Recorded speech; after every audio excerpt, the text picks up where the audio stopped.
मुझे एक बहुत सीनियर एक्टर हैं, उन्होंने मैसेज किया 3 दिन पहले कि मनोज क्या हम लोग मरेंगे तो नशेड़ी बॉलीवुड के सदस्य कहे जाएंगे।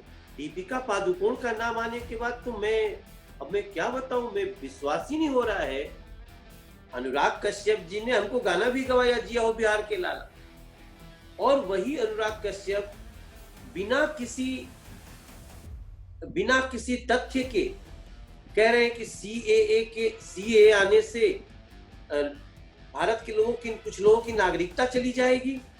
तो ऐसा झूठ करके दिल्ली में बड़ा दंगा करा दिया कि भाई ये तो बड़ा कमाल की बात है कि जो ड्रग्स में जिनका नाम आ रहा है वो देश विरोधी हरकतों में भी, गतिविधियों में भी खड़े हैं।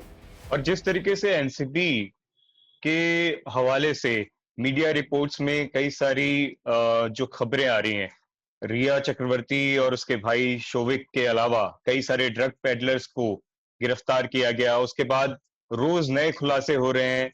मीडिया रिपोर्ट्स के हवाले से ये चीजें आ रही हैं कि बड़े बड़े एक्ट्रेसेस, चाहे वो दीपिका पादुकोण का नाम आया हो, सारा अली खान, श्रद्धा कपूर और भी कई सारे लोग, उन सब का नाम इसमें आ रहा है। आप इस पूरे मामले को कैसे देखते हैं? मतलब इसके पहले कंगना रनौत जो बोलती थी कि ड्रग माफिया, नेपोटिज्म, ये सब चीजें हैं, तो लोग उनको, उनका सपोर्ट तो करते थे, लेकिन काफी लोग ऐसे भी थे जो इस बात पे पूरी तरीके से विश्वास नहीं करते थे। लेकिन अब क्या आप जब देख रहे हैं कि इतनी सारी चीजें हो रही हैं, इतने सारे खुलासे हो रहे हैं, हालांकि अभी तक सिर्फ रिपोर्ट्स के द्वारा ही पता चला है, लेकिन फिर इसको कैसे आप देखते हो? देखिए, मैं बहुत अचंभित हूँ। मेरे आश्चर्य की कोई सीमा नहीं है, क्योंकि हमको भी पहले ऐसी बातें सुनने को मिलती थी, लेकिन हमको तो मालूम ही नहीं था ये सब। हम लोग 2000 से 2000 से 99 से 2014 तक लगातार मुंबई रहे हैं। आज भी घर है हमारा, मैं भी यहाँ भी संसद में आता हूँ तो मुंबई से ही आता हूँ। मैंने फिल्म की मुहूर्त पार्टी देखी, मैंने फिल्म का कंप्लीशन पार्टी देखा, हमने फिल्म का सक्सेस पार्टी देखा। हम हाउस पार्टियों में इस तरह की बड़े बड़े स्टार, जो कुछ स्टार हैं, मैं सभी तो नहीं है, कुछ जो जिनके ऊपर ये नाम आया है, जिनकी ड्रग्स में लिप्तता पाई गई है, मैं बहुत हैरान हूँ आशीष भाई। और दीपिका पादुकोण का नाम आने के बाद तो मैं क्या बताऊं, मैं विश्वास ही नहीं हो रहा है कि ये इतने बड़े लोग, नंबर 1 एक्ट्रेस हैं, उनको 100 करोड़ की क्लब में शामिल हैं वो, और दीपिका पादुकोण ड्रग्स लेती हैं ऐसा चैट के मार्फत सूचना मिली। ये जो भी बाकी नाम ले रहे हैं, जो सुशांत सिंह राजपूत के केस में आरोपित लोग हैं, या फिर टैलेंट मैनेजमेंट कंपनी का नाम आया, तो ये सब कुछ मेरे लिए अचंभा है। और जैसे ही ये मैंने सुना, मुझे सबसे ज्यादा चिंता हुई कि अब बॉलीवुड का क्या होगा, क्योंकि बॉलीवुड में सभी लोग इस तरह के नहीं हैं।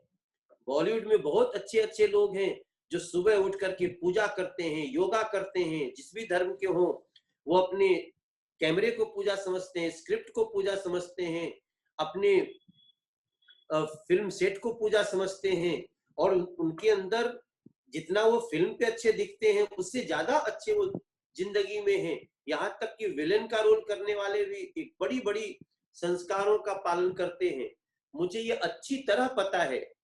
तो ये फिल्म इंडस्ट्री, लोग ने बॉलीवुड को ड्रग सूट कहना शुरू कर दिया, गैंग्स ऑफ नशेपुर कहना शुरू कर दिया। कहीं टीवी पे देखता हूँ, मेरी आत्मा कांप जा रही है। मुझे एक बहुत सीनियर एक्टर हैं, उन्होंने मैसेज किया 3 दिन पहले कि मनोज क्या हम लोग मरेंगे तो नशेड़ी बॉलीवुड के सदस्य कहे जाएंगे।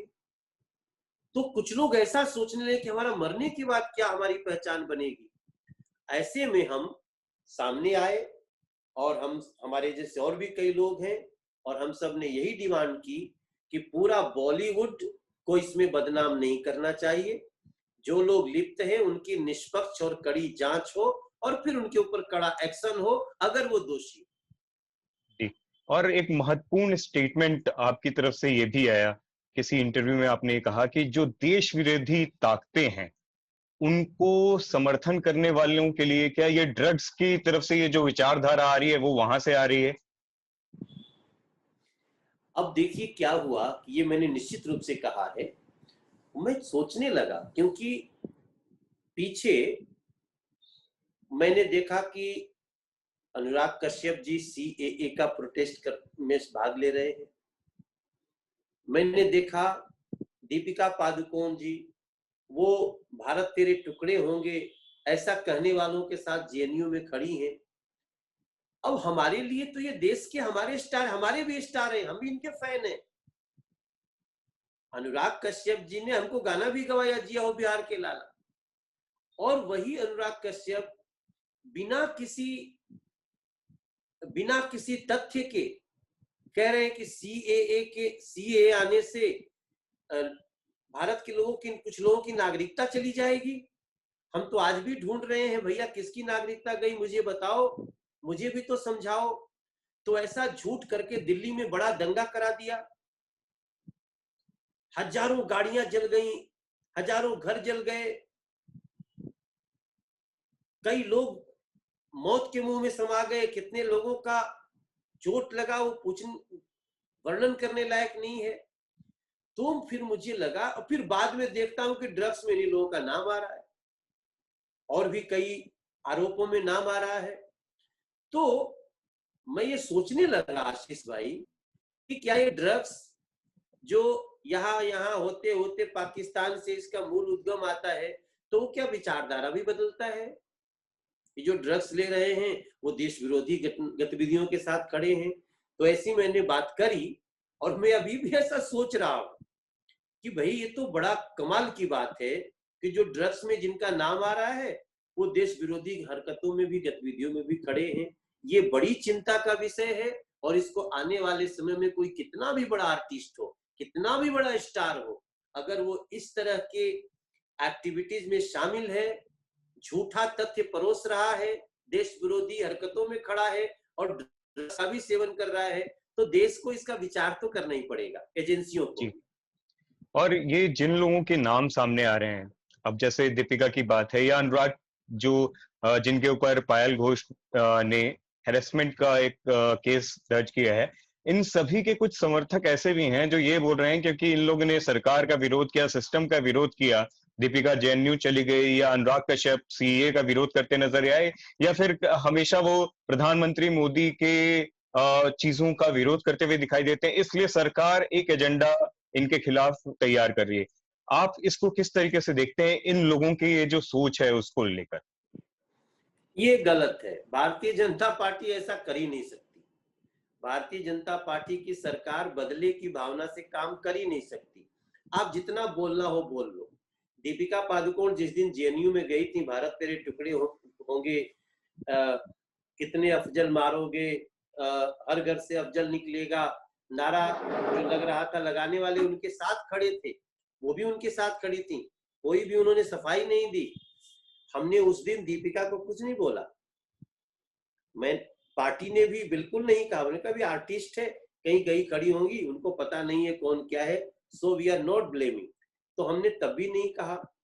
और हमारे प्रधानमंत्री जी को या हमारी सरकार को कोई कुछ भी बोले, अब आप देखिए और भी नाम है ना, वो कौन, क्वान टैलेंट मैनेजमेंट मैनेजमेंट, हाँ। है, ये और जो नाम नम्रता शिरोडकर है, इस सब लोग कोई सरकार के विरोध में थोड़ी बोले हैं, लेकिन उनका नेचुरली जब वो ड्रग्स रैकेट में आए हैं, चाहे वो कौन रिया चक्रवर्ती है या कौन शौविक है या जो भी लोग हो, हमें नाम से मतलब नहीं है, उस व्यक्ति से मतलब है जो ड्रग्स के धंधों में शामिल है, ड्रग्स प्रयोग कर रहा है और प्रोहिबिटेड ड्रग्स प्रयोग कर रहा है। इस तरह की बातें भारतीय जनता पार्टी के दिमाग में भी नहीं आती। हमें आप जितनी गाली देना हो दे लो, हम सह लेंगे। देश को गाली देंगे तो फिर निश्चित रूप से उस फोरम पे हम आपका विरोध करेंगे। बाकी जो केस किसी विचारधारा का हो, जो ड्रग्स में लिप्त होगा, उसकी जांच होगी ना।